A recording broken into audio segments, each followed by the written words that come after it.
ઓ તો આપણી ઘેરી સીતારામ દેવમાં હંધાય બધા બધા મજામાં છે. હવે તમે વહી આવો દેહમાં. હવે રોકાઈ જાય હવે તો પણ હેરિયું હાવ શૂન્યું રે.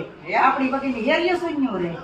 એ બધું હોય એનું પૂછી કરે અહીંયા રોકાઈ જા અમારે ઘરે અઠવાડિયું રે અઠવાડિયું તારા ઘરે રે મારા છોકરા થોડા રહેવા દે તમારે ઘેર અઠવાડિયું. મારે લેવા ન રહેવા 4 છોકરા છે. છોકરા એક દીએ નો ઘડીએ રહેવા દે. છોકરાને હું ખબર પડી દઉં છોકરાને પણ પાડી ગયો તોય નો ઘડીએ રહેવા દે. એમ કરતા ઈ આપણે તમે વહી આવો દેહમાં. એ મોજ કરી. પાડોશમાં હા, આપણે શાંતિ છે ને એટલે બહુ મજા છે. સારું ઘર ઘોડે આપણે ઘર બતાવીએ આપણે હા, રહીશ. હળી મળી નહીં હું ને વાડીએ આપણે. હોય રાય ના આવે એનો કાંઈ ટેકો નહીં પણ આપણે બે ત્રણ ઘરના રોજગાર દામો ભાઈએ હા, ફળિયામાં બધાય આપણે ઘેરી બધી ભરશું. આપણે બીજી કાંઈ રજા નહીં ને એ શાંતિ બહુ મજા રહેવાની.